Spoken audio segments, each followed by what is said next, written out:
Good morning. I'm Deanna from MacArthur Public Library, and I am here for Saturday Smoothies. So welcome back to my kitchen. Today we're going to make a delicious and healthy apple crisp smoothie. Last week we made a pumpkin smoothie. This week we're making apple crisp. I am not sure why I'm on this fall kick. These seem like fall foods, I guess. Maybe because it's been so cold out, but I think they're delicious any time of year. So each week I'm trying to build on your knowledge of smoothie add-ins. So this is a great one. We're adding new in this week, nuts. So the first ingredient in our smoothie today is pecans. You can actually use any nut. You can use almonds or walnuts, cashews, whatever you like. That's the great thing. I keep talking to you about smoothies are so adaptable.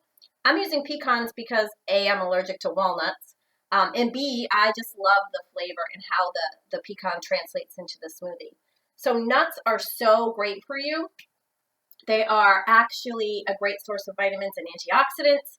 They have a lot of the good fat. They help reduce your risk of type 2 diabetes and heart disease. So even just a handful of nuts in your diet every day, and you can reap those benefits. So that's a great reason to use them in your smoothie. The trick with using nuts in your smoothie is that you want to soak them. So I soak them about 8 to 12 hours. Overnight is great. Put them in a bowl on your counter, cover them with 2 or 3 inches of water, and just let them soak overnight. So there's a couple reasons why you want to do this. So nuts can tend to be a little bit bitter, and you don't want that bitter taste in your smoothie, and soaking them releases those tannins. So that's one great reason.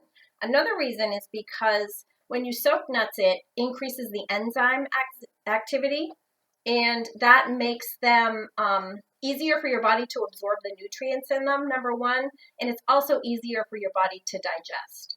So if you maybe have a little bit of trouble with that kind of thing, soaking them is really great. What you want to do too is in the morning, oh, my strainer's gone, sorry. After you've soaked them, you want to drain those in a strainer and rinse them off because those tannins that have leached out are going to be in that water, and you definitely don't want that bitterness taste translating into your awesome sweet smoothie that you're going to be drinking. So next we are adding oats today. Oatmeal, if you've been watching my tutorials on smoothies, you know I'm a giant fan of oatmeal. They're a super diverse, essential nutrient. They are a super frugal food, and they taste delicious. Raisins are going in our smoothie today. So personally, I don't care for raisins. I would never just take a handful of raisins and eat them. It's just not my thing. But in a smoothie, the taste to me is completely different. It adds such a nice sweetness. So if you're not a fan of raisins, give them a chance in your smoothie. You can add them in without soaking them, but I do find that they blend up a little bit nicer if you have soaked them. And then simply we have apples and ice, water, and some cinnamon or some apple pie spice, whatever you have on hand. So let's get going and throw this smoothie together. So it's important to put your liquid in first. I always recommend putting your liquid in your smoothie first.